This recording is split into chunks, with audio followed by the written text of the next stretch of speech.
ನಾವು ಕದಂಬರು, ಕನ್ನಡ ತಾಯಿಯ ಮಡಿಲಲ್ಲಿ ಬೆಳೆದ ಮಕ್ಕಳು. ಕ್ರಿಸ್ತಶಕ 340ರಿಂದ 540ವರೆಗೆ ಕದಂಬರು ರಾಜ್ಯಭಾರ ಮಾಡಿದರು. ಈಗ ಒಂದು ಕೆಲಸ ಮಾಡಿ, ಇಲ್ಲಿಂದ ಹೋಗಿ ಅಲ್ಲಿ ಗೋಪುರದ ಮೇಲೆ ಒಂದು ಹೆಣ್ಣಿನ ಮೂತ್ರವನ್ನು ಸೇವನೆ ಮಾಡ್ತಕ್ಕಂಥ ಒಂದು ಚಿತ್ರವನ್ನು ಹಾಕಿದ್ರು. ಅಲ್ಲಿ ತೋರಿಸ್ತೇನೆ ನಿಮಗೆ, ಅಲ್ಲೊಂದು ಚಿತ್ರ ಇದೆ. ಇದೇ ದೇವಾಲಯದಲ್ಲಿದೆ. ಹಾಗಾದರೆ ಆ ಚಿತ್ರವನ್ನು ಅಲ್ಲಿ ಯಾಕೆ ಹಾಕಿದ್ರು? ಕದಂಬರ ರಾಜರ ಅವಧಿಯಲ್ಲಿ ಉತ್ತರ ಪ್ರದೇಶದ ಐತಛತ್ರದಿಂದ ಈ ಬ್ರಾಹ್ಮಣರನ್ನು ಕರೆದುಕೊಂಡು ಬಂದು ಬನವಾಸಿಯಲ್ಲಿಟ್ಟು ಅವರಿಂದ ಈ ಸೇವೆಯನ್ನು ಮಾಡಲು ಮಾಡಿಸ್ಕೊಂಡಿದ್ದಾರೆ. ಪಂಪ ಒಂದು ಕವನ ಹೇಳಿಬಿಟ್ಟ, ಆರ್ ಅಂಕುಶ ಬಿಟ್ಟಣಂ ನನವು ದನ್ನ ಮನವಂ ಬನವಾಸಿ ದೇಶಮಂ. ಬನವಾಸಿ ದೇಶದುಳ್. ಸ್ನೇಹಿತರೆ ನಮಸ್ಕಾರ, ಸ್ವಾಗತ ನಿಮಗೆ ನಮ್ಮ ಉತ್ತರ ಕನ್ನಡ ಜಿಲ್ಲೆ ಬನವಾಸಿಗೆ. ಸ್ನೇಹಿತರೆ, ಕನ್ನಡದ ಮೊಟ್ಟ ಮೊದಲ ಕನ್ನಡಿಗ ಅರಸರು ಕದಂಬರು ಆಳಿದ ನಾಡು, ಅವರ ರಾಜಧಾನಿ ಈ ನಮ್ಮ ಬನವಾಸಿ. ಸ್ನೇಹಿತರೆ, ಬನವಾಸಿ ಪಂಪ ಹೇಳ್ದಲ್ಲ, ಮರಿಕೋಗಿಲೆಯಾಗಿ ಒಂದು ದುಂಬಿಯಾಗಾದರೂ ಹುಟ್ಟಬೇಕು ಅಂತ ನಾಡಿದು ಬನವಾಸಿ ಅಂತ. 10ನೇ ಶತಮಾನದಲ್ಲಿ ಮನುಷ್ಯ ಜಾತಿ ತಾನೊಂದೇ ಒಲಂ ಅಂತ ಸಾರಂಥ ಮಹಾತ್ಮ ನಮ್ಮ ಆದಿಕವಿ ಪಂಪ. ಆದರೆ ಇದು ಸ್ನೇಹಿತರೆ ನಮ್ಮ ಕನ್ನಡದ ಮೊಟ್ಟ ಮೊದಲ ಅರಸರು ಕದಂಬರು ಆಳಿದಂತಹ ನಾಡಿದು ಸಾಮ್ರಾಜ್ಯ. ಸ್ನೇಹಿತರೆ, ಅವರ ಕ್ಯಾಪಿಟಲ್ ಸಿಟಿ ಇದು, ಅವರ ರಾಜಧಾನಿ. ನೀವು ನೋಡಬೇಕು, ನಮ್ಮ ಡಾಕ್ಟರ್ ರಾಜ್ಕುಮಾರ್ ಅವರು ಅಭಿನಯಿಸಿರೋ ಸಿನಿಮಾ ಮಯೂರ ನಮ್ಮ ಕದಂಬರ ಕತೆ. ಸ್ನೇಹಿತರೆ, ಅದು ಕದಂಬರ ರಾಜ ಮಯೂರವರ್ಮನ ಕತೆ. ಅದು ಯಾವ ಕದಂಬರ ವಂಶ ವೃಕ್ಷ ನಿನ್ನ ಕ್ರೌರ್ಯಕ್ಕೆ ಸಿಕ್ಕಿ ನಿರ್ನಾಮವಾಯಿತೆಂದು ತಿಳಿದಿರುವೆಯೋ? ಈಗ ನಾನು ಬಂದಿರೋದು ಬನವಾಸಿಗೆ. ಬನವಾಸಿಯಲ್ಲಿ ವಿಶ್ವ ಪ್ರಸಿದ್ಧ ಮಧುಕೇಶ್ವರ ದೇವಸ್ಥಾನ ನೋಡೋಕ್ಕೆ ಅಂತ ಹೋಗ್ತಾ ಇದ್ದೀವಿ. ಹೆಸರಲ್ಲೇ ಈಶ್ವರ ಇದೆ, ಸೊ ಹಾಗಾಗಿ ಅದು ಈಶ್ವರನ ದೇವಸ್ಥಾನ, ಶಿವನ ದೇವಾಲಯ. ಸ್ನೇಹಿತರೆ, 1800 ವರ್ಷಗಳ ದೇವಾಲಯ ಅಂತ ಹೇಳ್ತಾರೆ. ಹೇಗಿದೆ ಆ ದೇವಾಲಯ, ಅದರ ಒಳಗಿನ ರಹಸ್ಯಗಳೇನು, ಅದರ ಇತಿಹಾಸ ಏನು, ಎಲ್ಲವನ್ನು ನೋಡೋಣ, ದೇವರ ದರ್ಶನ ಕೂಡ ಮಾಡೋಣ. ಸ್ವಾಗತ ಎಲ್ರಿಗೂ ದಟ್ಟ ಮಲೆನಾಡು ಉತ್ತರ ಕನ್ನಡ ಜಿಲ್ಲೆ ಬನವಾಸಿಗೆ. ಬನ್ನಿ. ನಾನಿರುವುದೇ ನಿಮಗಾಗಿ, ನಾಡಿರುವುದು ನಮಗಾಗಿ. ನೋಡಿ ಸ್ನೇಹಿತರೆ, ಇದು ಬನವಾಸಿ ಸರ್ಕಲ್ ಅಥವಾ ಬನವಾಸಿ ವೃತ್ತ. ಸ್ನೇಹಿತರೆ, ಇದು ಇಲ್ಲಿ ನೀವು ಗಮನಿಸ್ಬೋದು, ಬನವಾಸಿ ಗ್ರಾಮ ಪಂಚಾಯತಿಯವರು ಬೋರ್ಡ್ ಹಾಕ್ತಿದ್ದಾರೆ, ಕದಂಬರ ನಾಡು ಬನವಾಸಿಗೆ ಸ್ವಾಗತ. ಈ ಕಡೆ ಹೋದ್ರೆ ಸೊರಬ ಶಿವಮೊಗ್ಗ, ಈ ಕಡೆ ನಾವು ನೇರ ಹೋಗ್ತಾ ಇದ್ದೀವಿ. ಇಲ್ಲಿಂದ 1 ಕಿಲೋಮೀಟರ್ ದೂರ ಬನವಾಸಿ ಮಧುಕೇಶ್ವರ ದೇವಾಲಯಕ್ಕೆ ಬನ್ನಿ. ನೀವು ನೋಡ್ತಾ ಇರೋ ಈ ರಸ್ತೆ ಇದೆಯಲ್ಲ, ಈ ರಸ್ತೆ ಹೆಸರು ರಥ ಬೀದಿ ಅಂತ. ಸ್ನೇಹಿತರೆ, ರಥ ಬೀದಿ ಬನವಾಸಿ, ಇಲ್ಲೇ ಇರೋಂಥದ್ದು ನಮ್ಮ ಮಧುಕೇಶ್ವರ ದೇವಸ್ಥಾನ. ನೋಡಿ, ಆ ಕಡೆ ಈ ಕಡೆ ಒಂಥರ ಟೈಮ್ ಟ್ರಾವೆಲ್ ಥರ ಅನಿಸುತ್ತಲ್ವ ನಿಮಗೆ? ನೋಡಿ ಮನೆಗಳು ನೋಡಿ ಯಾವ ಥರ ಡಿಫ್ರೆಂಟಾಗಿ, ಆ ಕಾಲದ ಮನೆಗಳು, ಹೆಂಚಿನ ಮಾಡು, ದೊಡ್ಡ ದೊಡ್ಡ ಮನೆಗಳು, ರಸ್ತೆ ದೊಡ್ಡ ರಸ್ತೆ.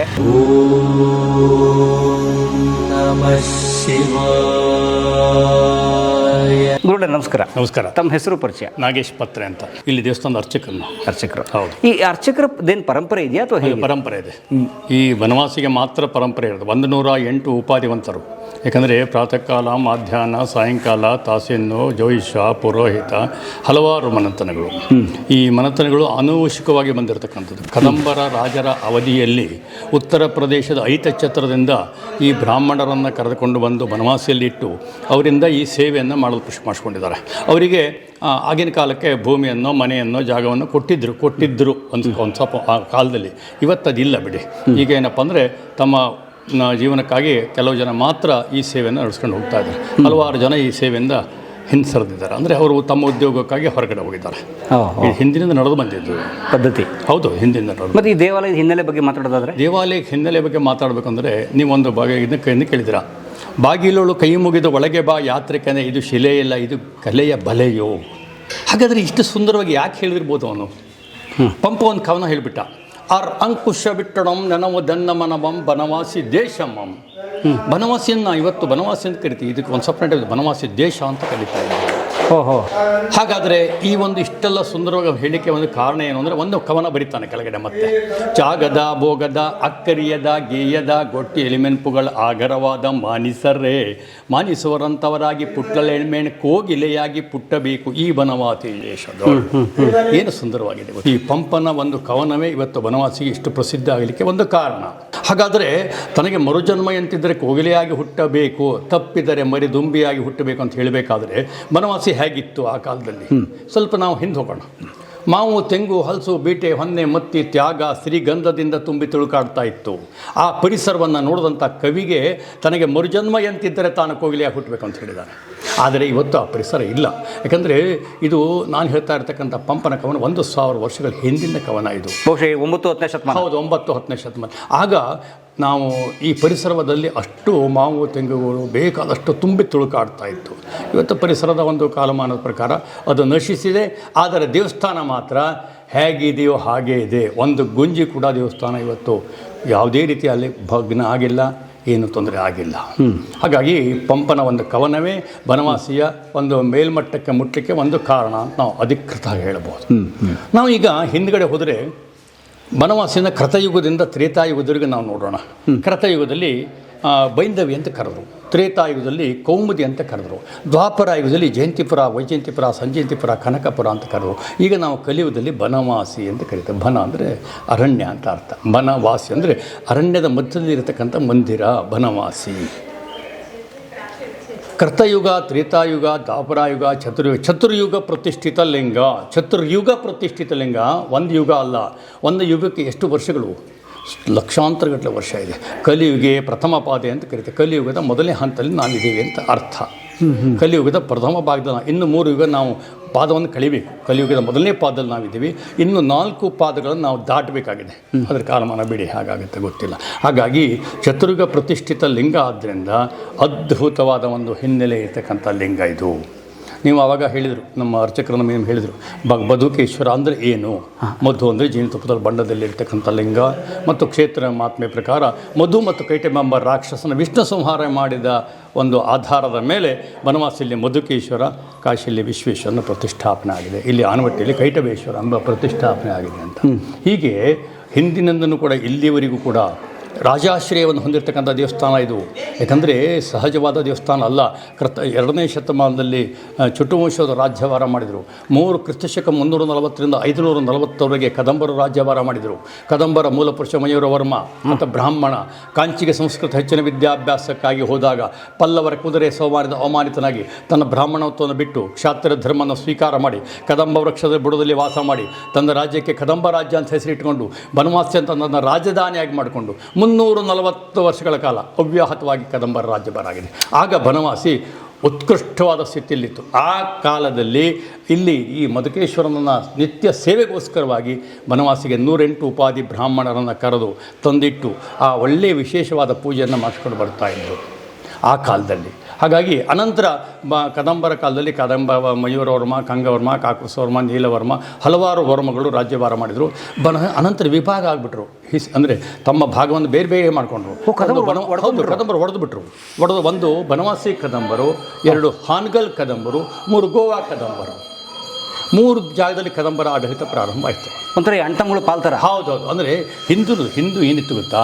ಇವತ್ತು ನಾವು ಪಾಲು ಅಂತ ಹೇಳ್ತೀವಿ. ಹಿಂದೂ ರಾಜ್ಯಭಾರ ಮಾಡುವಾಗ ಹೀಗೆ ಕುಟುಂಬಗಳು ಒಡೆದ ಹಾಗೆ ತಮ್ಮ ಭಾಗವನ್ನು ಹಂಚಿಕೊಳ್ತಿರ್ಬೋದು. ಬಹುಶಃ ಅವರು ರಾಜ್ಯಭಾರ ಮಾಡಿರಬಹುದು, ಅಧಿಕೃತ ಅಲ್ಲ ನಮ್ಗೆ ಹೇಳ್ತಾರೆ. ಇದೆ ಯಾಕಂದರೆ ಬನವಾಸಿ ಕದಂಬರು, ಹಾನಗಲ್ ಕದಂಬರು, ಗೋವಾ ಕದಂಬರು ಅಂದಮೇಲೆ ಬಹುಶಃ ಇಲ್ಲಿ 3 ಕಡೆಗೂ ಆ ರಾಜ್ಯಭಾರದ ಒಂದು ಕುಟುಂಬಗಳು ಆಳಿದ್ವು ಅಂತ ಅರ್ಥ. ಆ ಅವಧಿಯಲ್ಲಿ ಬನವಾಸಿ ಉತ್ಕೃಷ್ಟವಾದ ಸ್ಥಿತಿಯಲ್ಲಿ ಇತ್ತು. ಬನವಾಸಿಯನ್ನು ಆಗ ರಾಜವೈಭೋಗ ಇತ್ತು. ಉತ್ಸವಾದಿಗಳಾಗಲಿ ಎಲ್ಲದೂ ಕೂಡ ಅನದ್ಭವಾಗಿ ನಡೀತಾ ಇದ್ವು. ಅನಂತರ ಕದಂಬರ ಅನಂತರ ಕಲ್ಯಾಣಿ ಚಾಲಕರು ಬಂದರು, ಹೊಯ್ಸಳರು ಬಂದರು. ಹಂತವಾಗಿ ದೇವಸ್ಥಾನವೂ ಕೂಡ ನಿರ್ಮಾಣ ಆಗ್ತಾ ಹೋಯಿತು. ಗರ್ಭಗುಡಿಯ ಕಾಲ ಶಾತಮಾನ ಅಂತ ಹೇಳಿದರು, ಶಾತವಾಹನರ ಕಾಲದಲ್ಲಿ ಅಂತ. 2ನೇ ಶತಮಾನದಲ್ಲಿ ಚುಟುವಂಶದ ಶಿವಸ್ಕಂದ ನಾಗಶ್ರೀ ಎಂಬಂಥ ರಾಜಮನೆತದ ಹೆಣ್ಣು ಮಗಳಿಗೆ ಮಕ್ಕಳ ಆಗದೇ ಇದ್ದಾಗ ಅವಳು ಪುತ್ರ ಸಂತಾನ ಕುರಿತು ನಾಗಪ್ರತಿಷ್ಠೆಯನ್ನು ಮಾಡಿ ಗರ್ಭಗುಡಿ ನಿರ್ಮಾಣ ಮಾಡಿದ್ರಂತ ಉಲ್ಲೇಖ ಇದೆ ಅಂತ ಹೇಳಿದರು. ಅಂದರೆ ಗರ್ಭಗುಡಿ ಭಾಗ. 2ನೇ ಭಾಗವನ್ನು ಕ್ರಿಸ್ತಶಕ 340ರಿಂದ 540ರವರೆಗೆ ಕದಂಬರ ರಾಜ್ಯಭಾರದ ಅವಧಿಯಲ್ಲಿ 2ನೇ ಭಾಗ ನಿರ್ಮಾಣ ಆಯಿತು ಅಂದರು.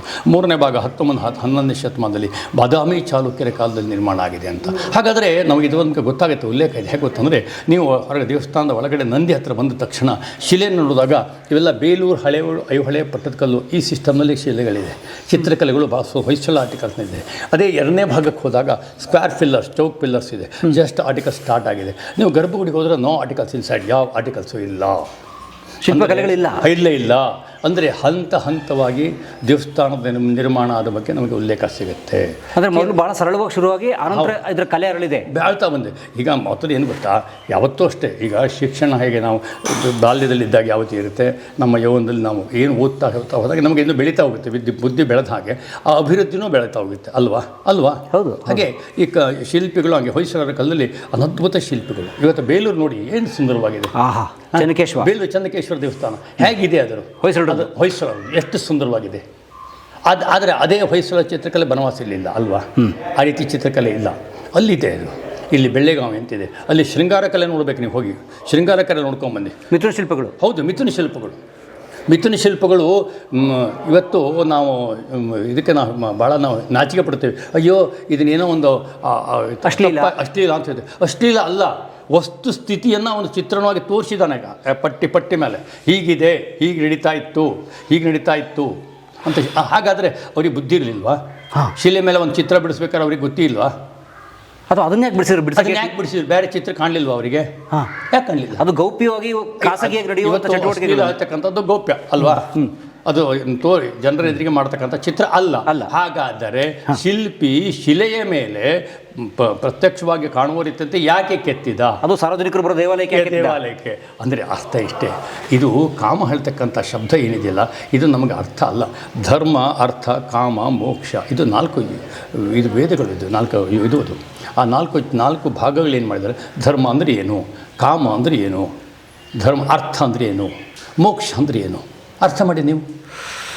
ಧರ್ಮಕ್ಕೂ ಕಾಮಕ್ಕೂ ಅರ್ಥ ಇದೆಯಾ? ಧರ್ಮ ಬೇರೆ, ಕಾಮ ಬೇರೆ. ಕಾಮ ಬೇಕೇ ಬೇಕು. ಒಬ್ಬ ಮನುಷ್ಯನಿಗೆ ಉಪ್ಪು, ಹುಳಿ, ಖಾರ 3 ಬೇಕೇ ಬೇಕು. ಅವನಲ್ಲಿ ಅದಿದ್ದಾಗ ಮಾತ್ರ ಅವನು ಕಾಮಾಸಕ್ತನಾಗ್ತಾನೆ. ಇಲ್ದರೆ ಏನಿರುತ್ತೆ ಅವನಲ್ಲಿ ಅಲ್ವಾ? ಮತ್ತು ಮನುಷ್ಯಾಗಿ ಹುಟ್ಟಿದ ಮೇಲೆ ತನ್ನ ಸಂತಾನಾಭಿವೃದ್ಧಿ ಆತನ ಆಗಲೇಬೇಕು. ಇದು ಏನು ಗೊತ್ತಾ? ಇದು ಹಿಂದಿನಿಂದ ಯುಗಾಂತರದಿಂದ ನಡೆದು ಬರ್ತಕ್ಕಂಥದ್ದು ದಾರಿ ಅಲ್ವಾ? ಇವತ್ತು ನಾವು ನಮಗೆ ವಿವಾಹ ಆಗಬೇಕು, ಒಪ್ಪಿಗೆ. ವಿವಾಹ ಯಾಕೆ ಆಗಬೇಕು? ಸಂಸಾರ ನಡೆಸಬೇಕು. ಮತ್ತು ಆ ಸಂಸಾರದ ಇದು ಮುಂದೆ ನಡಿಬೇಕು ಅಂದರೆ ಮಕ್ಕಳ ಸಂತಾನ ಬೇಕು. ಸಂತಾನ ಅಂದರೆ ಕಾಮ ಅಂತ ಅರ್ಥ ತಾನೆ. ಸಂತಾನ ಹಾಗೆ ಆಗುತ್ತೆ, ಅದು ಇಲ್ವಲ್ಲ? ಅದು ಕಟ್ಟಳೆಗಳಿದೆ, ಮತ್ತು ಅದಕ್ಕೊಂದು ನಿರ್ಬಂಧ ಇದೆ. ಅದು ಅದು ಬೇಕೇ ಬೇಕು. ಅದನ್ನು ಇಟ್ಕೊಂಡಾಗ ಅದಾಗುತ್ತೆ ಅಲ್ವಾ? ಇದೆ. ಹಾಗಾಗಿ ಈ ದೇವಸ್ಥಾನಗಳಿಗೆ ನಾವು ಹೋದಾಗ ಹಲವಾರು ಚಿತ್ರಗಳನ್ನು ನಾವು ನೋಡ್ತೇವೆ. ನೋಡಿದಾಗ ನಮಗನ್ಸುತ್ತೆ, ಈಗ ಒಂದು ಕೆಲಸ ಮಾಡಿ, ಇಲ್ಲಿಂದ ಹೋಗಿ ಅಲ್ಲಿ ಗೋಪುರದ ಮೇಲೆ ಒಂದು ಹೆಣ್ಣಿನ ಮೂತ್ರವನ್ನು ಸೇವನೆ ಮಾಡ್ತಕ್ಕಂಥ ಒಂದು ಚಿತ್ರವನ್ನು ಹಾಕಿದ್ರು. ಅಲ್ಲಿ ತೋರಿಸ್ತೇನೆ ನಿಮಗೆ. ಅಲ್ಲೂ ಚಿತ್ರ ಇದೆ, ಇದೇ ದೇವಾಲಯದಲ್ಲಿದೆ. ಹಾಗಾದರೆ ಆ ಚಿತ್ರವನ್ನು ಅಲ್ಲಿ ಯಾಕೆ ಹಾಕಿದರು? ನನಗೆ ಉತ್ತರ ಕೊಡಿ. ಹೆಣ್ಣಿನ ಮೂತ್ರವನ್ನು ಗಂಡು ಕುಡಿತಾನೆ, ಮೂತ್ರವನ್ನು ಪ್ರಾಶನ ಮಾಡ್ತಾನೆ. ಮೂತ್ರ ಪ್ರಾಶನ ಮಾಡ್ತಕ್ಕ ಚಿತ್ರ ಅಲ್ಲಿದೆ. ಆ ಚಿತ್ರ ಯಾಕೆ ಬಂತು? ಯಾಕೆ ಬಂದಿರ್ಬೋದು ಗುರುಗಳೇ? ಅಂದರೆ ಏನು ಗೊತ್ತಾ, ನಿಮ್ಮ ಮನಸ್ಸಿನಲ್ಲಿ ದೇವಸ್ಥಾನಕ್ಕೆ ಬಂದಾಗ ಆ ಭಾವನೆಗಳನ್ನು ಬಿಟ್ಟು ಹಾಕಿಬಿಡಿ. ಕಾಮವನ್ನು ಹೊರತುಪಡಿಸಿ ಬನ್ನಿ. ಕಾಮವನ್ನು ಇಟ್ಕೊಂಡು ದೇವಸ್ಥಾನಕ್ಕೆ ಬರಬೇಡಿ. ಕಾಮ ಇರಲಿ, ಎಲ್ಲಿ ಇರಬೇಕು ಅಲ್ಲಿರಬೇಕು ಅಲ್ವಾ? ನೀವು ಬಂದಿರೋದು ಇಲ್ಲಿ ಮೋಕ್ಷಕ್ಕೆ ಅಲ್ವಾ? ಇಲ್ಲಿ ನಿಮಗೆ ಧರ್ಮ ಸಾಧನೆಗೆ ಬಂದವರು ನೀವು. ಧರ್ಮವನ್ನು ನಾನು ಗಳಿಸಬೇಕು. ಯಾಕಂದರೆ ಪಾಪೋಹಂ ಪಾಪಕರ್ಮಾಹಂ ಪಾಪಾತ್ಮ ಪಾಪಸಂಭವ ತ್ರಾಹಿ ಮಾಂ ಕೃಪಯಾ ದೇವ ಶರಣಾಗತ ವತ್ಸಲ ಅನ್ಯತಾ ಶರಣಂ ನಾಸ್ತಿ ತ್ವಮೇವ ಶರಣಂ ಮಮ ತಸ್ಮಾತ್ ಕಾರುಣ್ಯ ಭಾವೇನ ರಕ್ಷಮಾಂ ಜಗದೀಶ್ವರ ಅಂತ ಕರಿತೀವಿ. ಜಗದೀಶ್ವರ ಹತ್ರ ಬಂದು ಏನು ಹೇಳ್ತೀವಿ ನಾವು? ನಾನು ಪಾಪ ಮಾಡಲಿಕ್ಕೆ ಹುಟ್ಟುಬಿಟ್ಟಿದ್ದೇನೆ ಭಗವಂತ. ಪಾಪ ನನ್ನ ಹೆಜ್ಜೆಗೂ ನಡೀತಾ ಇದೆ. ಈ ಪಾಪದ ನಿವಾರಣೆ ಮಾಡಬೇಕಂದ್ರೆ ಏನು ಮಾಡಬೇಕು? ಯಾವ ಸೋಪನ್ನು ಹಚ್ಚಿದರೆ ಪಾಪ ಹೋಗುತ್ತೆ, ಯಾವ ಸೋಪತ್ತಾಗಲ್ಲ. ಧರ್ಮ ಮಾಡಿ, ದರ್ಶನ ಮಾಡಿ. ಅಲ್ಲಿ ದರ್ಶನ ಮಾಡುವಾಗ ನಿಮ್ಮ ಭಾವನೆಗಳನ್ನು ಏಕಚಿತ್ತವಾಗಿರಲಿ, ಅಂದರೆ ಒಂದೇ ಮನಸ್ಸಿರಲಿ. ನೀನು, ನಾನು ಮತ್ತು ದೇವರು ಎರಡನ್ನೇ ಇಟ್ಕೊಂಡು ದೇವ್ರ ದರ್ಶನ ಮಾಡಿ. ಇಲ್ಲಿ ಬಂದು ನಿಂತ್ಕೊಂಡು ನೀವು 108 ಆಲೋಚನೆ ಮಾಡ್ಕೊಂಡು ಬಂದ್ಕೊಂಡು ಇಲ್ಲಿ ನೀವು ದರ್ಶನ ಮಾಡೋದು ಅಲ್ಲ. ಅಥವಾ ದೇವಸ್ಥಾನಕ್ಕೆ ಬಂದಾಗ ನಾನು ಹಲವಾರು ಜನರಿಗೆ ಹೇಳ್ತೀನಿ, ನೀವು ದೇವರದ್ದು ನಿಂತ್ಕೊಂಡು ನೀವು ಸೆಲ್ಫಿ ಅಂತ ಮಾಡ್ತಾಯಿದ್ದೀರಿ, ಇದು ಸರಿಯೇ? ನೀವು ಬಂದಿರೋದು ಯಾತಕ್ಕೆ? ದರ್ಶನ ಮಾಡಲಿಕ್ಕೆ ತಾನೇ, ಸೆಲ್ಫಿ ತೆಗಿಲಿಕ್ಕೆ ಅಲ್ವಲ್ವಾ? ನೀವು ಭಗವಂತನ ಎದುರಿಗೆ ನೀವೇನು ಮಾಡೋದು? ಸೆಲ್ಫಿ ಇದ್ದರೆ ಅವನನ್ನು ಕಣ್ಣು ತುಂಬ ನೋಡಿ ಮನಸ್ಸು ತುಂಬಿಸ್ಕೊಳ್ಳಿ. ಅದು ಬಿಟ್ಕೊಂಡು ಸೆಲ್ಫಿ ಕ್ಯಾಮ್ರಾ ಹೊಡೆದು ಹೋದ್ರೆ ನಿಮ್ಮ ಫೋಟೋ ಹೋಯ್ತಲ್ರಿ. ಅದೇ ಮನಸ್ಸಿನಲ್ಲಿ ಭಗವಂತ ತಲೆಯಲ್ಲಿದ್ದರೆ ಎಲ್ಲಿ ಹೋಗ್ತಾನೆ ಭಗವಂತ? ಇಲ್ಲ. ನಾವು ಬನವಾಸಿ ಹೋಗಿದ್ದೆ, ಆ ಕಣ್ತುಂಬ ಭಗವಂತ ನೋಡಿದೆ, ಏನು ಸುಂದರವಾಗಿದೆ ಭಗವಂತ ಅಂತ ಹೇಳ್ತೀರಾ. ಅದೇ ಸೆಲ್ಫಿಲಿ ಒಂದು 5 ನಿಮಿಷ 2 ಸರಿ ನೋಡ್ತೀರಾ, 3ನೇ ಸರಿ ನೋಡ್ತೀರಾ, ಅಯ್ಯೋ ಬಿಡೆ ಮಾರೈತೆ, ಅದನ್ನ ನಿನ್ನೆ ನೋಡಿದ್ದು ಬನವಾಸಿ ಹೋದಾಗ. ಇಷ್ಟೇ ತಾನೇ? ಅದಕ್ಕೆ ಹೇಳಿದ್ದು, ಹಿಂದಿನವರು ಉನ್ನತವಾದ ಕ್ಷೇತ್ರಗಳ ನಿರ್ಮಾಣ ಮಾಡಬೇಕಾದ್ರೆ ಹಾಗೇ ಮಾಡಲಿಲ್ಲ ಅವರು. ದೇವಸ್ಥಾನಗಳನ್ನು ಇವತ್ತು ನಾವು ದೇವಸ್ಥಾನಗಳನ್ನು ಬಿಸಿನೆಸ್ಸಿಗಾಗಿ ನಾವು ಬೆಂಗಳೂರಲ್ಲಿ ನೋಡ್ತೇವೆ, ಹೊರಗಡೆ ಎಲ್ಲ ವೈಕಿ ನೋಡ್ತೇವೆ. ಹಲವಾರು ದೇವಸ್ಥಾನಗಳು ಕಟ್ಟಿದ್ದಾರೆ. ಬಿಸಿನೆಸ್ ಅಂದರೆ ಅದೊಂದು ವ್ಯಾಪಾರ. ಇದು ವ್ಯಾಪಾರದ ದೇವಸ್ಥಾನ ಅಲ್ಲ. ಇದು ಈ ಬನವಾಸಿ ಮಧುಕೇಶ್ವರ ದೇವಸ್ಥಾನ ವ್ಯಾಪಾರದ್ದಲ್ಲ. ಇಲ್ಲಿ ಇರತಕ್ಕಂಥ ಭಕ್ತಿನೇ ಬೇರೆ. ಇಲ್ಲಿ ಬಂದಾಗ ನಿಮಗಲ್ಲಿ ಆಗತಕ್ಕಂತಹ ಒಂದು ನೆಮ್ಮದಿ, ಸುಖ, ಶಾಂತಿನೇ ಬೇರೆ. ಅನುಭವನೇ ಬೇರೆ. ನೀವು ಹೇಳಿದ್ರಿ ಇಲ್ಲಿ ಬಂದ ತಕ್ಷಣ ಮೈ ರೋಮಾಂಚನ ಆಗುತ್ತೆ. ಯಾಕೆ? ನಾವು ನೀವು ಓಡಾಡಿದಂಥ ಜಾಗ ಅಲ್ಲ ಇದು. ಶಂಕರಾಚಾರ್ಯದಿಂದ ಹಿಡಿದು ಹಲವಾರು ಸನ್ಯಾಸಿಗಳು, ಒಳ್ಳೊಳ್ಳೆ ವಿದ್ವಾಂಸರು ಇಲ್ಲಿ ಓಡಾಡಿದಂಥ ಜಾಗ ಇದು. ಅವರ ಪಾದಸ್ಪರ್ಶ, ಅವರು ಓಡಾಡಿದ ಜಾಗವನ್ನು ನಾವು ಮೆಟ್ಟಬೇಕಂತ, ಮಣ್ಣು ಮೆಟ್ಟಬೇಕು ಅಲ್ವಾ? ರಥ ಹೋದ ತಕ್ಷಣ ರಥದ ಗಾಲಿ ಬುಡಕಿಂದ ಮಣ್ಣನ್ನು ತೆಗೆದು ಹಣೆಗೆ ಹಚ್ಕೊಳ್ತೀವಿ. ಯಾಕೆ? ಆ ಮಹಾರಥದ ಮೇಲೆ ಭಗವಂತ ಕೂತಿದ್ದಾನೆ, ಅವನು ಹೋಗ್ತಾ ಇರ್ತಕ್ಕಂಥ ಮಣ್ಣು ನಮಗೆ ಅದು ಆಶೀರ್ವಾದ ಅಂತ ಅಲ್ವಾ? ಯಾಕೆ ತಗೋತೀರಿ ನಾವು ಮಣ್ಣನ್ನು? ಯಾಕೆ ಹಣೆಗೆ ಹಚ್ಕೊಳ್ತೀರಿ? ಕೆಲವ್ರನ್ನ ಮೌಢ್ಯ ಅಂತಾರೆ. ಮೌಢ್ಯ ಅಲ್ಲ, ಸರಿ, ನನ್ನಂತೆ ನೀವು, ನಿಮ್ಮಂತೆ ನಾನು ಇಲ್ಲ. ನಿಮ್ಮ ಭಾವನೆಗಳು ಹೇಗಿದೆ ಇದು ಭಾವನೆಗಳ ತಕ್ಕ ನಿಮಗೆ ಪ್ರತಿಫಲ ಇದೆ. ಅದಕ್ಕೆ ಏನು ಬೇರೆ ಏನು ಸಿಗುತ್ತೆ ನಿಮಗೆ? ತದ್ಭವತಿ ಇನ್ನು ಮತ್ತೇನಿದೆ ಅಲ್ವಾ? ಇದು ಹಾಗಾಗಿ ಈ ದೇವಸ್ಥಾನಗಳಿಗೆ ಭಾಳ ಹಿನ್ನೆಲೆ ಇದೆ. ಅದರಲ್ಲೂ ಎಸ್ಪೆಷಲಿ ಬನವಾಸಿಯನ್ನು ನಾವು ಭಾಳ ಗೌರವದಿಂದ ಹೇಳ್ತೀನಿ. ನನ್ನ ಬನವಾಸಿ, ನಮ್ಮ ಬನವಾಸಿ ಅಂತ ಹೇಳ್ತೀನಿ. ಯಾಕೆಂದರೆ ನಮ್ಮ ಬನವಾಸಿ, ನನ್ನ ಬನವಾಸಿ ಅಲ್ಲ, ನಮ್ಮ ಬನವಾಸಿ. ಪಂಪ ಆದಿಕವಿ ಪಂಪನಿಗೂ ಹೌದು, ಈ ಬನವಾಸಿಗೂ ಇರುವ ಸಂಬಂಧ ಏನು ಅವನು ಒಬ್ಬ ಮಹಾಕವಿ. ಅವನು ಹೀಗೆ ಈ ಕ್ಷೇತ್ರದಲ್ಲಿ ಬಂದಾಗ ಆತನು, ಯಾಕಂದರೆ ಕವಿ ಆದ್ದರಿಂದ ಅವನಿಗೆ ಈ ಪರಿಸರವನ್ನು ನೋಡಬೇಕಂದ್ರೆ ಭಾಳ ಇಷ್ಟ. ಪರಿಸರದ ಮಧ್ಯದಲ್ಲಿರ್ತಕ್ಕಂಥ ಮಂದಿರವನ್ನು ನೋಡಬೇಕಂದ್ರೆ ಭಾಳ ಇಷ್ಟ. ಆತ ಇಲ್ಲಿ ಬನವಾಸಿಗೆ ಬಂದಿದ್ದಾನೆ. ಬಂದಾಗ ಅವನಿಗೆ ಈ ಪರಿಸರವನ್ನು ನೋಡಿ ಅವನಿಗೆ ಸಂತೋಷ ಆಗಿ ಒಂದು ಕವನವನ್ನು ಬರೆದುಬಿಟ್ಟಿದ್ದಾನೆ. ಆ ಕವನ ಇವತ್ತು ಅಷ್ಟು ಉತ್ಕೃಷ್ಟವಾಗಿ ಇಳಿದಿಂದ ಬನವಾಸಿ ಇವತ್ತು ಪಂಪ ಆಡಿದ ಬನವಾಸಿ ಅಂತಿದೆ ಅಲ್ವಾ? ಪಂಪ ಹೊಗಳಿದ ಬನವಾಸಿ ಅಂತಿದೆ ಅಲ್ವಾ? ಹಾಗಾಗಿ ಅದ್ಭುತ. ಮತ್ತು ಇದರ ವಾಸ್ತುಶಿಲ್ಪನೇ ಅದ್ಭುತ ಗುರುಗಳೇ, ಅದ್ಭುತ. ಯಾಕಂದರೆ ಇಲ್ಲಿ ಈ ಕ್ಷೇತ್ರದ ವಾತುಳ ಆಗಮದಂತ ಇರತಕ್ಕಂಥ ವಾಸ್ತುಶಿಲ್ಪ ಇದು. ವಾತುಳ ಆಗಮನ ಅಂತ ಕರಿತೀವಿ. ಇಲ್ಲಿ ಸಹಜವಾದ ದೇವಸ್ಥಾನ ಅಲ್ಲ. ಇಲ್ಲಿ ಒಂದು ಉತ್ಸವ ಹೊರಗೆ ಬರಬೇಕು ಅಂತಾದರೆ ಅದಕ್ಕೆ ಸಂಬಂಧಪಟ್ಟಂಥ ಯಾಗ, ಯಜ್ಞ, ಬಲಿ ಕಾರ್ಯಗಳನ್ನು ಮಾಡಿಕೊಂಡೇ ದೇವರು ಹೊರಗೆ ಬರಬೇಕು. ವಾತುಳ ಆಗಮನ ಅಂತ. ಒಂದೊಂದು ಹೆಜ್ಜೆಗೂ ವಿಷಯಗಳು ಭಾಳ. ಮತ್ತು ಈ ನಂದಿ ಬಗ್ಗೆ ಏನೋ ವಿಶೇಷವಾದ ಅಂಶವನ್ನು ಏನಿಲ್ಲ. ನಂದಿ 7 ಅಡಿ ಹತ್ತಿರ ಇದೆ. ಅವನು ನಂದಿಯ ಪ್ರತಿಷ್ಠೆ ಮಾಡಬೇಕಾದ್ರೆ ಹೊರಗಡೆ ಉಮಾಮಧುಕೇಶ್ವರ ದೇವಾಲಯ ಅಂತ ಬೋರ್ಡ್ ನೋಡಿದ್ರಿ ತಾನೆ? ಉಮಾಮಧುಕೇಶ್ವರ ಇದರ ಅರ್ಥ ಏನು? ಉಮಾ ಅಂದ್ರೆ ಪಾರ್ವತಿ ಅಲ್ವಾ? ಪಾರ್ವತಿ ಇರಬೇಕಾಗಿತ್ತಲ್ಲ ಇಲ್ಲಿ? ಇಲ್ಲಿ ಇಲ್ವಲ್ಲ? ಅದ್ರ ಎಡಭಾಗದಲ್ಲಿ ಪಾರ್ವತಿ ಇದೆಯಲ್ಲ. ನಂದಿ ಇಲ್ಲಿ ಈಶ್ವರ ಇಲ್ಲಿದ್ದಾನೆ, ಪಾರ್ವತಿ ಅಲ್ಲಿದೆ. ಇದು ಶಿವಪ್ರಧಾನ ದೇವಸ್ಥಾನ ತಾನೆ. ಮಧುಕೇಶ್ವರ ದೇವಸ್ಥಾನ ಅಂದರೆ ಈಶ್ವರ ಪ್ರಧಾನ. ಈಶ್ವರನಿಗೆ ವಾಹನ ಯಾವುದು? ನಂದಿ. ಪಾರ್ವತಿಗೆ ವಾಹನ ಯಾವುದು? ಸಿಂಹ. ವಿಷ್ಣುವಿಗೆ ವಾಹನ ಯಾವುದು? ಗರುಡ. ಹೀಗೆ ಎಲ್ಲ ದೇವತೆಗಳು ತಮ್ಮದಾದ ವಾಹನವನ್ನು ಅವರು ಇಟ್ಕೊಂಡಿದ್ದಾರೆ. ಆ ವಾಹನವನ್ನು ಪ್ರತಿಷ್ಠೆ ಮಾಡುವಾಗ ಶಿವಪಾರ್ವತಿಯ ದೇವಸ್ಥಾನ ನೋಡಿಕೊಂಡಾಗ ಇದನ್ನು ಹೀಗೆ ಪ್ರತಿಷ್ಠೆ ಮಾಡಿದ್ರೆ ಏನಾಗ್ಬೋದು ಹೇಳ? ಶಿಲ್ಪಿ ಕಾಲ್ಪನಿಕ ಚಿತ್ರ ಇದು. ಶಿಲ್ಪಿ ಆ ನಂದಿಯ ಒಂದು ಕಣ್ಣು ಶಿವನ ಕಡೆ, ಒಂದು ಕಣ್ಣು ಪಾರ್ವತಿ ಕಡೆ ನೋಡುವ ರೀತಿಯಲ್ಲಿ ಪ್ರತಿಷ್ಠೆ ಮಾಡಿದ. ಜಗತ ಪಿತರವು ಒಂದೇ ಪಾರ್ವತಿ ಪರಮೇಶ್ವರವು. ಜಗತ್ತಿಗೆ 108 ದೇವತೆಗಳಿಲ್ಲ, ಒಂದೇ ಒಂದು ಶಿವ ಮತ್ತು ಪಾರ್ವತಿ. ಪಿತರವು, ಜಗತ್ತ ಪಿತರವು ಒಂದೇ. ನಾನು ಹೇಳಿದ ಮಾತಲ್ಲ ಇದು, ನಾನು ಹೇಳ್ತಾ ಇರ್ತ ಮಾತಲ್ಲ ಇದು. ಹಿಂದಿನ ಇವರು ಬರೆದಿರ್ತಕ್ಕಂಥ ಶ್ಲೋಕ ಇದು. ಜಗತ್ತ ಪಿತರವು ಒಂದೇ ಪಾರ್ವತಿ ಪರಮೇಶ್ವರವು. ಹಾಗಾಗಿ ನಂದಿಯ ಒಂದು ಕಣ್ಣು ಶಿವನ ಕಡೆ, ಒಂದು ಕಣ್ಣು ಪಾರ್ವತಿ ಕಡೆ. ಇವತ್ತು ನಾವು ಅದಕ್ಕೆ ಮತ್ತೊಂದು ಅರ್ಥ ನಾನು ಸೃಷ್ಟಿ ಮಾಡಿದ್ದೇನೆ. ನಮಗೆ 2 ಕಣ್ಣುಗಳಿದೆ, ಒಂದು ತಂದೆ, ಒಂದು ತಾಯಿ. ಈ ಎರಡೂ ಕಣ್ಣುಗಳು ಈಕ್ವಲ್. ಇದರಲ್ಲಿ ತಂದೆ ಹೆಚ್ಚು, ಇಲ್ಲ ಈ ಕಣ್ಣು ಹೆಚ್ಚು, ಈ ಕಣ್ಣು ಹೆಚ್ಚು. ಹೇಳಿ ನೋಡು, ತಂದೆ ಹೆಚ್ಚು ತಾಯಿ ಹೆಚ್ಚು? ಹೇಳಿ ಉತ್ತರ ಹೇಳಿ ನನಗೆ. ಹೇಳಿ, ಯಾರು ಹೆಚ್ಚು? ತಂದೆ ಹೆಚ್ಚಾ ಅಥವಾ ತಾಯಿ ಹೆಚ್ಚಾ? ಹೇಳಿ ಉತ್ತರ ಹೇಳಿ ನನಗೆ. ಇದೆಯಾ ಉತ್ತರ? ಹೇಳೋಕ್ಕಾಗೋದು ಇಂಪಾಸಿಬಲ್. ಯಾರಿಗೂ ಸಾಧ್ಯ. ನೀವಲ್ಲ, ಬ್ರಹ್ಮನೇ ಸೃಷ್ಟಿ ಮಾಡ್ಕೊಳ್ಸಿದ್ದು. ಅವನಿಗೂ ಕೂಡ ಅದಕ್ಕಾಗಿ ಅವನು ತಂದೆ ತಾಯಿ ಹೇಳ್ತಕ್ಕಂಥ 2 ಶಬ್ದವನ್ನು ಭಾಳ ಇಟ್ಟಿದ್ದಾನೆ. ಮಾತೃದೇವೋ ಭವ, ಪಿತೃದೇವೋ ಭವ. 2ಕ್ಕೆ ಹೇಳಿದ. ಭ್ರಾತೃದೇವೋ ಭವ ಅಂತ ಹೇಳಿಲ್ವಲ್ಲ ಅವನು ಅಲ್ವಾ? ಮಾತೃದೇವೋ ಭವ ಅಂದ, ಪಿತೃದೇವೋ ಭವ ಅಂದ, ಭ್ರಾತೃದೇವ ಅಣ್ಣ ದೇವರು ಅಂತ ಹೇಳ್ಬೋದಾಗಿತ್ತಲ್ಲ ಅವನು. ಅಣ್ಣ ಯಾಕೆ ದೇವರು ಅಂತ ಹೇಳಿಲ್ಲ? ಯಾಕಂದರೆ ಒಂದು ಉತ್ಪತ್ತಿ ಆಗಬೇಕಾದ್ರೆ ಆ ದೇಹಕ್ಕೆ 2 ಜಾಗ ಬೇಕು. ಒಂದು ಭೂಮಿ, ಒಂದು ಬೀಜ. ಭೂಮಿ ಮತ್ತು ಬೀಜ ಇದ್ದಾಗ ಮಾತ್ರ ವೃಕ್ಷ ಉತ್ಪತ್ತಿ ಆಗುತ್ತೆ. ಬೀಜ ಒಂದೇ ಇದ್ದರೆ ಉತ್ಪತ್ತಿ ಆಗಲ್ಲ, ಬೀಜಕ್ಕೆ ಭೂಮಿ ಬೇಕು. ಭೂಮಿ ಒಂದೇ ಇದ್ದರೆ ಇದು ಉತ್ಪತ್ತಿ ಆಗಲ್ಲ, ಅದಕ್ಕೆ ಬೀಜ ಬೇಕು. ಸೊ ಅದೆರಡು ಶಿವ, ಅದಕ್ಕೆ ಶಿವ ಮತ್ತು ಪಾರ್ವತಿ. ಅದಕ್ಕೆ ಅರ್ಥ ತಂದೆ ತಾಯಿ. ಹೌದು. ಏನು ಅರ್ಥ ಇದೆ ಗೊತ್ತಾ? ಹಾಗಾಗಿ ಬನವಾಸಿಯನ್ನು ಅಲ್ಲಿಂದ ಇಲ್ಲಿವರೆಗೂ ನಾವು ಬಹಳ ಹೆಮ್ಮೆಯಿಂದ ಹೇಳ್ತೇವೆ. ಬನವಾಸಿ ಅಷ್ಟು ಉತ್ಕೃಷ್ಟವಾದ ಕ್ಷೇತ್ರ, ಅದ್ಭುತವಾದ ಕ್ಷೇತ್ರ. ಇಲ್ಲಾದ್ರೂ ಶಾಸನ ಹಾಕಿದಾರ? ಶಾಸ್ತ್ರ ಇಲ್ಲಿದೆ ನೋಡಿದೆ, ಇಲ್ಲಿ ಕಂಬದ ಮೇಲೆ. ಈಗ ಇದನ್ನು ಬೇಕಾದ ರಿಸರ್ಚ್ ಮಾಡ್ಕೊಂಡು ಹೋಗಿದ್ದಾರೆ, ಹಲವಾರು ಜನ ರಿಸರ್ಚ್ ಮಾಡಿದ್ದಾರೆ. ಈ ಕಡೆ ಕಂಬದ ಮೇಲಿದೆ, ಈ ಕಡೆ ಕಂಬದ ಮೇಲಿದೆ, ಆ ಕಂಬದ ಮೇಲಿದೆ, ಅಲ್ಲಿದೆ, ಬೇಕಾದಷ್ಟಿದೆ. ಕಾಶಿವಾಸಿ ಲೋಕ ಪುಣ್ಯ ಪಾಪ ಶೋಧಕಂ ವಿಭುಂ. ಕಲಾ ಮಾಧ್ಯಮದ ಎಲ್ಲಾ ಎಪಿಸೋಡುಗಳು ನಿಮಗೆ ಸಿಗಬೇಕು ಅಂತಂದ್ರೆ ಕಲಾ ಮಾಧ್ಯಮ ಯೂಟ್ಯೂಬ್ ಚಾನೆಲ್ನ ಸಬ್ಸ್ಕ್ರೈಬ್ ಮಾಡಿ, ಬೆಲ್ ಐಕಾನ್ನ ಕ್ಲಿಕ್ ಮಾಡಿ. ತಪ್ಪದೇ ಮಾಡಿ. ವಿಡಿಯೋ ನೋಡಿದ್ದಕ್ಕೆ ನಿಮಗೆ ತುಂಬ ಧನ್ಯವಾದಗಳು. ಪುಸ್ತಕಗಳನ್ನು ಓದು ಮನಸ್ಸನ್ನು ಅರಳಿಸುತ್ತೆ, ಬುದ್ಧಿಯನ್ನು ಚುರುಕು ಮಾಡುತ್ತೆ, ಕಾಣದ ಹೊಸ ಲೋಕವನ್ನು ಪರಿಚಯಿಸುತ್ತೆ. ಹಾಗಾಗಿ ಓದುವ ಸಂಸ್ಕೃತಿ ಹೆಚ್ಚಾಗ್ಲಿ. ಧನ್ಯವಾದ.